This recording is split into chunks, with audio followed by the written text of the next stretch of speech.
Jasone Agirre Garita ona india Euskal Herria Bilduren Bizkaiko zerrendaburua, ongi etorri Euskal Telebistara. Eskerrik asko. Irabazleen inguruan hitz egin dugu, debate honek irabazlerik utzi ote zuen, zu hausnarketa egin duzu atzokotik, izan du irabazlerik zure ustez? Neuretzako zer esango dizut, neuretzako Maialen Iriarte izan zen irabazle, bere izan zelako nik uste dute bakarra proposamen zehatzak egin zituenak eta herri hau aurrera egiteko lagunduko duten proposamenak egin zituenak. Ni uste honeko argi geratu zirela aukera biak, herri honetan dauden bi aukerak, eta bata Mendia Urkullurena da, lehengo lepotik burua, ikusi du zer ekarri digutenez, murrizketak, ikusi du pandemia honetan erantzuteko gaitasuneza, eta beste alde batetik, nik uste dut Euskal Herria Bildu dagoela, proposamenekin da, herri hau, beste era batera, personak erdigunean jarriko duen taldea garela. Ez egidezu, zergatik da alternatiba lau urteren ondoren Euskal Herria Jeltzalearen eta Alderdi Sozialistaren kasu honetan alternatiba Euskal Herria Bildu eta bere bueltan sor lezaken koalizio bat. Zer dakar Euskal Herria Bilduk besteek ez dakartena? Esate baterako, nik uste dut, ez da gauza guk esaten duguna, nik uste dut gero eta jente gehiago hori ikusten duela, eta gero eta gehiago gara. Alternatiba bezala EH Bildu ikusten dugunak. Esate baterako, eren egun uste dut izan zela, ikasleen sindikatuak bat egin zuen, eta da estatu mailako erakunde bat. Eta nik uste dut, guk daukaguna eta bestek ez daukatena hori da, persona erdigunean jartzen dugu. Lehentasuna persona da. Personaren ongizatea bilatzen dugu, eta gure politika guztiak horretara zuzenduta daude. Besteen kasuan, Mendia Urkulluren kasuan, ikusi du lehentasuna beste interes batzu daudela, ikusi dugu pandemian ere bai. Zegoen alde batetik, jendaren osasuna edo zer lehen etxiko etezen, eta beste alde batetik, enpresen interesak eta hemengo elite batzun interesak. Eta ikusi da, balantza horretan, zeini eman zitzaion lehentasuna. Eta nik uste dut, guk egin ditugun proposamen guztiak, eta ez bakarrik hitzekin, nik uste dut ekintzekin erakutsi dugula, ordizian gertatzen ari da egun hauetan ere bai, esate baterako atzo Urkullu behin eta berriro esaten zuen, 19 kasu bakarri daude, eta 35 dira, 35 positibo. Konfinamendurik ez da behar. Alkateak eskatu du autokonfinamendua egitea. Zai gure bildurra da, ia ez ote ari diren, lehen esten beste interes batzuk, igandea baditugu hauteskundeak, guk atzo ere eskatu genion Urkulluri, mesedez lehen esteko neurririk hartu behar badu, ez itxaroteko uztailaren 13 arte, lehenago har ditzala. Eta zuk uste duzu intentziorik egongo dela, zentzu horretan hauteskundei begira neurri batzuk hartu edo ez hartzeko, Jaurlaritzaren aldetik? Nik ez dakit zertan informazioa falta zaigu lehenik eta behin, baina ikusita aurrekoan zer gertatu zen, nik uste dut, zentzuzkoa dela mesfidantza puntu bat izatea, azken momentura arte, Urkulluk utzi nahi izan zion, hauteskunde deialdiari. Eta, guk ikusten genuen, ganera askoz arinagotik, esate baterako legebiltzarrean ekimenak eta aurkeztu genituen, horren inguruan, COVID-aren inguruan, otsailean. Eta ikusten zen, ez zegoela borondaterik eta utzi nahi ziola, ez da hemen kazetaritzan esaten den hori realitateak ez da izadala, ez dakit albistea oztopatu edo zertu ez, gauza bera nik uste dute realitate bat zegoen, eta ez zuen ikusi nahi, ez zuen nahi hori onartu, beste kronograma bat edo sarrita zeukalako. Eta oraingoan ere, beldur gara, gauza bera ez otedan gertatuko, ez otedan itxarongo, uztailaren 13 arte, olako neurri gogorrak hartzeko. Ezken urte goetako balantzara begira jarrita, berriz ero balantzara begira jarrita, esan duzu, personak erdigunan jartza izan dela Euskal Herria Bilduren helburua eta izango dela etorkizunen ere, baina gobernu batek erabakiak hartzen dituenean, nahiko agerikoak izaten dira erabakiak, haien inguru lorpenak edo porrotak ere bai, baina oposiziotik hori egiten denean, nola jarri izan du, ze adibide izan lezake EH Bilduk, personak erdigunean jartzen dituela, baina oposiziotik egin duen lanean. Uste gure proposamen guztiak zentzu horretan doazela, gure aldarrikapenak horti doazela, guke osakidetzarako eskatzen ditugunak, horretara doaz, guk ez dugu murrizketari nahik. Guk nahi dugu lanpostu gehiago sortzea osakidetzan. Guk nahi dugu behin-behinekotasunarekin amaitzea osakidetzan. Guk nahi dugu esate baterako hezkuntzari dagokionez eskatzen ari gara geletako ratioak eta bajatzea 15 lagunera mugatuta. Horrez esan nahi du, irakasle gehiago beharko direla gizarte zerbitzuen arloan, esate baterako, guk ikusten dugu gaur egun, eta da, nahiko anomalia bada, ez da, esate baterako, osasun kontuetarako, osakidetzaragoaz, eskolatzeko, hezkuntza sistema daukagu, eta gizarte zerbitzua behar baditugu, nora jo behar dugu.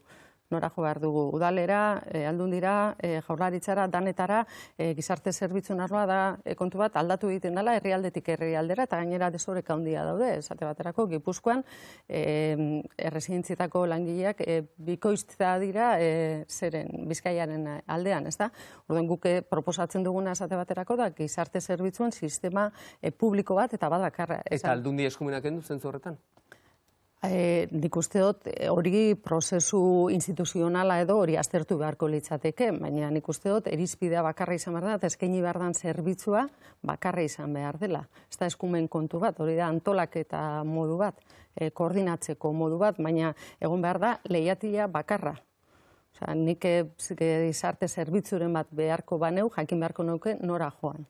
Ez eta nora jo eta leku bakarrera. Gero hortik barne alto lamendu hori, hori bada, badakigu gure erakundeen tramatu hori, nahiko komplikatua dela, hori landu beharko litzateke, baina behar dugu erakunde bakarra eta publikoa horretarako bermatuko dituena, kalitatea eta zerbitzua bere izatea lurralde guztietan. Gizarte babeserako inbertsioaz ari gara, osasungintza, zaintza gaiak ere ekarri dituzu, hezkuntza ere bai, baina hemen errealitate bat ere badago, ni buruz ere desente hitz egin da, 12.000 milioi euroko jaurlaritzaren aurrekontu batetik diru bilketei begira eta foru osunetara begira, 25 bat falta izango dela, 3.000 milioi faltako direla, eta hori guztia bermatu nahi baldin bada, are gehiago zabaldu nahi baldin bada, diru hori faltako dela, edo nonbaitetik atera beharko dela, nondik da galdera? 12.000 esan dozu kopuru hori, hain justu 12.000 milioi dira behar ditugunak oraindik abiadura handiko trena amaitzeko. Esate baterako, hortik, uste dut, diru kopuru handi bat atara laitekela, hori moratoria baten bitartez. Orain arte estrategikoak izan diren hainbat plan, alde batera utzi behar dira? Estrategiko, obra faraonikoak izan diren plan batzun ikuste dut, bertan bera, moratoria bat, momentu honetan, hor, esate baterako, abiadurako handiko trenaren kasuan gainera, dinzu ze etekin ekarriko digu horrek epe laburrean. Burgosekin lotura, oraindik, uste dut, ikerketa edo azterketa fasean dagoela, Burgos Frantziarekin ez dago loturarik. Zenbatean, trentsutsu moduko bat izango da.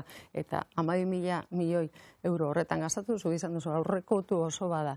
Eta gero bestalde batetik, uste dut, hemen zerga sistema ere aldatu beharko dela. Epe laburrean, bai proposatu du COVID tasa bat, eta da, epe konkretu batean, epe motz batean, egoera konkretuni aurre egiteko. Esate baterako, guri deigarria egin zaigu, Confebaskek, esan zuen, hasieran, igual eurek ere, enpresa munduak ere, egin beharko lukela ez, alegin hori edo sakrifizio hori.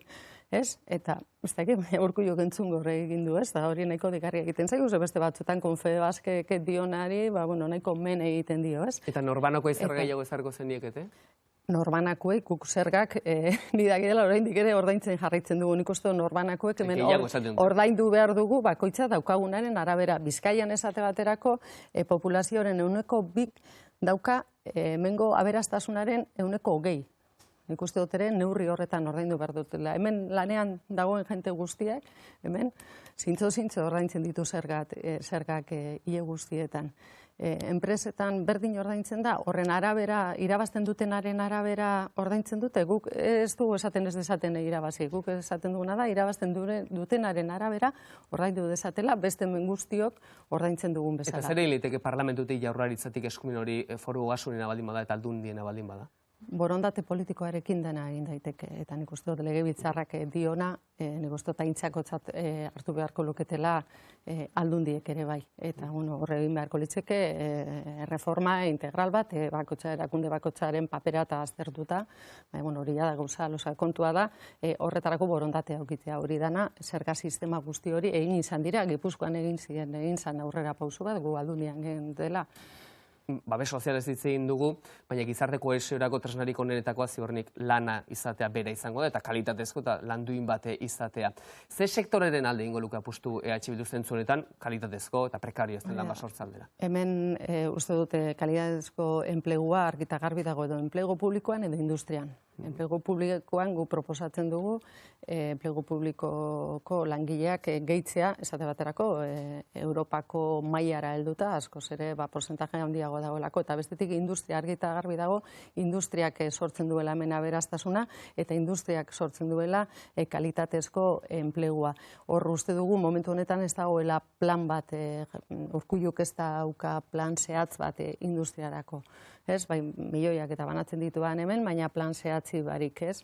Esate batekoan egun okaz eskerraldetik ibiltzea tokatu zait, eta penagarria eta negargarria da ikustea, zer dagoena, Naval eta inguru guzti hori, ez. Eta gu uste du plan bat behar dela, eta bultzada argi eta garbi publikoa izan behar dela, ez. Herri bezala jokatu behar dugu, industria bultzatzerako orduan. Babestu behar ditugu galtzeko zorian dauden lanpostuak, sortu egin behar ditugu lanpostu berriak, enplegu berdean uste dugu 10.000 lanpostu ere sort litezkela, eta hori izango litzeke plan orokor batekin, baina herri bezala, bultzada publikoarekin.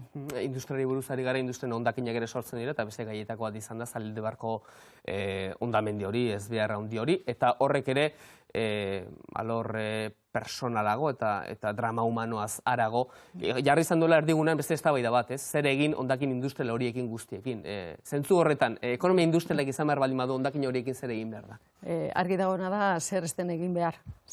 Ikusi dugu Zaldibarreko hondamendia zer izan dan, zuk esan bezala drama humanoaz aparte, eta oraindik hor daude lurperatuta agertu barik, baina ikusten da kontrol publiko barik olakoak gerta litezkela eta gertatzen direla. Eta oraindik ere, ez dakit, egin behar den zabalkunde horretan ere, enpresa berak hartu du horren kontzesioa edo, eta igual logikoa da, aldepeneko zer horretan dagoelako, baina esaten dugu, hau gure poltsikoetarako ze gastu ekin duen honek, hondamendi honek, egin behar izan den obra guzti horrek eta ze gastu ekin duen. Eta enpresa izten da dana, erantzunkizun dana Urkulluren partetik itxi da dena enpresa horren eskuetan, baina guk uste dugu kontrol publikoa egon behar dela hondakinen gestio horretan. Eta posible da ekonomia industrial bat harako hondakina tratatzeko leku bat gabe? Edo zabortegirik gabe? Hori aztertu beharko litzateken kontuak jakina da, industriak eragiten du edo sortzen ditu hondakin asko, baina hondakin horiek, esate baterako Zaldibarreko hondamendi hori ez da izen hondakina zeudelako. Hondakina horren gestioa negargarria izan delako eta egon direlako pusten apurtuta jauzi denera arte. Ez du esan nahi hondakinik ez denik egon behar lekurik hondakinak jasotzeko, baina bai egon behar da, kontrol zehatz bat olakori gerta ez dadin. Gobernu eraketaz ere izan nahi nuke, bederatzen ditu dauzkagu oraindik hizketarako. Zuk uste duzu EAJaren eta PSren arteko gobernu hori dagoeneko lotuta eta itxita dagoela? Ez, asko dago jokuan, oraindik ez dakite eurek ere gehiengo osoa lortuko duten, imaginatzen dut, urteetan beti errepikatu izan da formula hori, eta oraingo honetan ere errepikatu nahiko dutela, baina guk oraindik besteok ero asko daukagu jokatzeko. Oraindik ez da partida, ez da jokatu. Eta EH Bilduk ezkerreko alderdiei begiratzen die, ze beste aukera bat badago, abertzalen arteko akordio handi bat lortza, baina horre buruz ez da sekula hitz egiten. Gu beti proposatu izan ditugu herri akordioak. Gu ez da kontua gobernatzea, gobernuan egotea. Gu nahi dugu gobernatu. Eta gobernatu zehozeren oinarrien gainean, ez? Eta herri akordioen gainean bada, gu pres gaude gobernatzeko. Eta pres gaude gobernatzeko EAJarekin da zenbeste alderdi batzuekin ere bai. Baina ez da kontua da gobernuan egon, da zertarako egon. Eta guk argi daukagu, gure proposamen horiek bat egiten badute, beste alderdin batzuk, zergaitik ez. Uste dute kontu hauetan, hitzak daude asko, baina uste begiratu behar zaizkiela ekintzetara. Guk albidetu dugu, Txibite Nafarroan egotea, guk albidetu dugu, Sánchez Madrilen egotea. Uste dut erakutsi dugula, zehozeren oinarrien gainean egiten denean, egiteko pres gaudela. Eta datorren legaldiko papera EH Bilduren orduan zein uste duzu izango dela? Ikusiko dugu, hemen igandean ze kontu, ze emaitza dauden, baina guk beti ere, guk lehen etziko dugu, gure politikako isi dira, guk gure helburu nagusia da Euskal Estatu bat sortzea. badakigu hori da epe luzera. Epe laburrean pausuz paso joan gaitezen. Eta lehengo herri akordio, lehenetzi digun, gure herritarrak pozik bizi daitezen. Eta egin ditzagun politikak horretara zuzenduta daudenak. Eta dana, zagi hemen, politikan emoten du batzuetan zoriontasunaren gainean berba egitea dela apur bat ez dakit.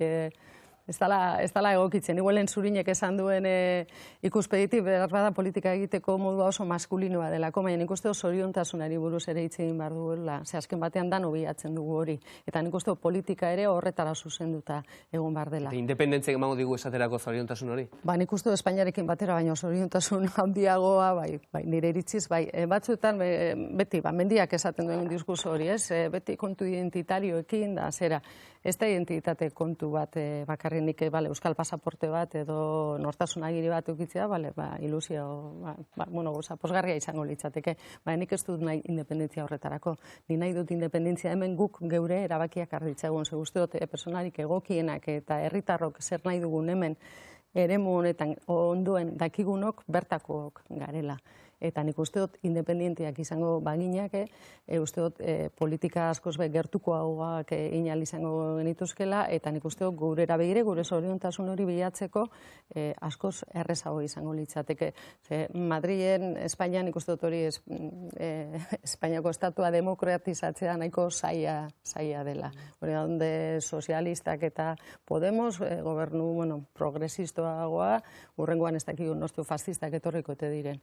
Eta nik uste dut guk horri stopo jarri behar diogula, eta nik uste dut independentzia da horti babestuko gaituen modu bakarra. Hala ere badago, abertzalen artean ziur aski gehiago, estatus berri baterako nahikoa pauso eman ez ote den sensazio gazigozoa. Zuk uste duzu legealdi hau izango dela zentzu horretan Espainiarekin bestera bateko harremana osatzeko legealdia dozen urte hauek? Gure esku dagoen aldetik, bai. Baina ikusi beharko da, EAJak horretarako borondateri daukan. Baina lortu nahi duen sare hori Madrira begirare, Sánchez EH Bilduri esker dela presidente esan duzu ez, harreman horretan ez da muga bat izango ere, sozialistek, Euskadiko Alderdi Sozialista, Mendia Andrea Zeilarrera daukan ikusita, ez da muga bat izango Madrilgo partida hori, hemengo partidarekin bide horretan aurrera egiteko? Nik uste dut ez hori da, guk ez du ezer eskutatzen, hori jakinekoa da zer nahi dugun, eta uste dut hori hitzetatik aparte ekintzekin erakusten dugula, eta nik uste dut horretan oso zintzoak izan garela beti, eta partida hori jokatzen jarraituko dugu independentzia lortu arte, hemen ez dugu ezer eskutatzen, eta hemen ikusten da, Madrile, ikusi da, ontsu ere bai, gauza bat esan, beste bat egin, eure jakingo dute, gure argi dago zein den gure bidea, eta bide horri ekingo diogu. EAJ-PS koalizio dagoeneko egina ote dagoen galdetu dizut, baina beste alternatibat izan liteke, abertzalen artekoa ere espada, ezkerrekoen batura, ezkerreko alderdien batura izan liteke, ez? Mendia Andreak dagoeneko ate hori itxi du, lehendakaritzarako, baina nor jakin, ate hori irikita ote dagoen beste hainbat kontu adosteko, esaterako, DSBA, RGI deitzen den hori, bide horretan, gertu ikusten dituzu Elkarrekin Podemos eta Alderdi Sozialista bestera bateko akordio esaretzen hasteko? Gertaliteke dinot, beste kontu batzuetan ere heldu gara adostasunetara, eta euren esku dago, azkenean eure bai nik uste jokatzen dutela joku politiko horretara, ez? Guk uste dut argi daukalo eta koherenteak izaten garela zer nahi dugun, eta nora goazen eta zertara goazen. Eure dira jokatzen dutenak, igual interesen arabera, edo momentuko politikeria horren arabera, ez? Izan liteke, nik ezin dut euren ordez berba egin. Atzo, Iriarte lehendakari gaiak, Mendia lehendakari gaia, lehendakari izango ote den ere, ate hori etzuen erabat itxi naiz eta emaitza kaskarragoa gatera hauteskundeetan, Alderdi Sozialistak EH Bildurekin konparatuta, etzuen ate hori erabat itxi. Ez da, panorama berri baten aurrean gaude, aukera hori mai gainean dago, EH Bildu kontemplatzen du, bere zerren aurra izatea lehendakari gai ezkerreko aliantza batean? Guk esan bezala, gure lehentasuna da zertara goazen da zer nahi dugun. Horren gero nordan bat, nordan beste, Mendia izatea litzateko oso logikoa izango, Maialen Iriartek askoz ere boto gehiago eskuratuko dituelako, inongo zalantza barik. Baina, badinogu, hemen dana da posible, esan nahi du, ni Durango bizi naiz. Sekulea eskenuen pentsatu izango, EAJ-ari irabaziko geniokenik alkatetza 40 urteren ostean, eta posible izan da, gaur galdaka ora noa, berdin, lehengoan, Arrigorriagan egon nintzen berdin. hemen ezinezkoa dirudi egiten denen arte ez da, nik uste dut, dana da posible, beti ere, argi badino gu beti koherenteak izango gara, zertarako gazen da zertarako nahi dugun gobernatzea. Ezkerreko akordio ez horren bueltan, berriz ere atera da, Euskal Herria Bilduk ez ote duen behar besteko jarrera irmoa indarkeraren aurrean. Hori noiz gaindituko den norma bat izango da, horrek kezkatzen du horrek EH Bildu? Nik uste dut, eta aspalditik esaten dugu, nik uste badala momentu aurrez aurre alkarri begiratzeko eta alkarri egin diogun mina aitortzeko. Hemen minak egon dira asko. Eta oraindik ere badaude, ez da ahaztu behar, oraindik ere preso asko etxetik 1000 kilometrora daudela, gaixori dauden presoak, edadez nagusia diren presoak, eta euren familientzako zigorra dela sakabanaketa. Eta uste dut hori ere konpondu egin behar dela. Eta gero aurrez aurre alkarri begiratu, alkarra aitortu, eta zauriak osatzen hasi. Ze nik uste batzutan erabilera handia egiten dela biktimena, eta ez modu positiboan. Eta nik uste badela momentuan, nik uste Euskal Herria Bilduk oso jarrera argia daukala horrekiko, eta uste gu izan garela violentzia, ekuazio politikotik kendu dugunak, gu joeten gara biktima guztien omenaldietara, beste batzuk ezin dute hori esan, eta nik uste badala momentua aurrez aurre begiratu, begietara begiratu, eta alkarren mina aitortu, eta alegindu hori, justizia ematen, reparazio ematen batez ere biktimei baure zuzenean sufritu izan dutelako, eta nik uste beste herritarrok ere badaukagula min bat, eta hori nik uste dut ere osatu egin behar dela min hori. Igandera begira jarretaia, azkeneko minutu hau osatzeko, desmobilizazioaz, edo abstentzioz ere hizketan ari dira, hainbat hautagai, batzuk beste baino gehiago kanpaina honetan, hori ona edo txarra da, EH Bildurentzat, ze balorazio egiten duzu ez, horren inguruan, abstentzio altu bat esaterako? Ez da, guk uste du, guraldetik ez dela egongo, guk oso boto emaile fidela ditugu, eta nik uste dut ez dugula horrekin arazo handirik eukiko, eta gazte jenteak boto ematen digu, eta bestelakoek oso fidela orduan, ez gara bereziki abstentzioaren bildur gero, ez da, idon legearen arabera, honek azten ditu alderdi batekoak edo, ez da, hori ja, ni neu galdu egiten hasia matematika kontua da. Baina gu printzipio lasako irabaztera goaz, bai, gu animo guztiarik goaz, gainera hemen, zatera nik Bizkaiko zerrenda burua nahi, zigarren eserleku hori jokoan dago eta izan daiteke boto eskukada bategatik, aurrekoan ere 5. horrela lortu genuen, da izan zan foa. Urrengo egunean izan zen? Horra, handik aste betera, itzela izan zen, bai. Eta oraingoan ere izan liteke olakoren bat, orduan gu gaude oso posik eta animatu egiten du jenteari, botoa ematen joateko, goizetik iluntzire, zabaliko dira hauteslekuak, eta horretan oso, bai, uste oraindik partida badagoela jokoan. Araban ere badago jokoan, ze hor 5ekin daukagu hori 6. eserleku hori ere bai, eta nik uste jenteak beste aurrekoan erantzun zuen bezala, fascismoari aurre egin zion, eta Iñaki, Madrilera bidali genuen, eta nik uste oraingoan ere etxera bidaliko ditugula fascista guztiak. Ba, Jasone Agirre, Euskal Herria Bilduren Bizkaiko zerrenda burua. Eskerrik asko Euskal Telebistara etortzatik, eta uztailaren 12tik aurrera pentsatzeko da elkarren berrere izango dugula. Beste bat arte, eskerrik asko. Zeuei. Ba, hauteskunde kanpainako elkarrizketak amaitu da, gaur Euskal Herria Bilduren txanda, bihar Eusko Alderdi Jeltzalearen lehendakari gai izango da gurean, Iñigo Urkullu izango da gurean, biharko lanak izango dira, hauteskunde kanpaina oraindik ere bizi dago, ostirala gauerdi arte bai behintzat,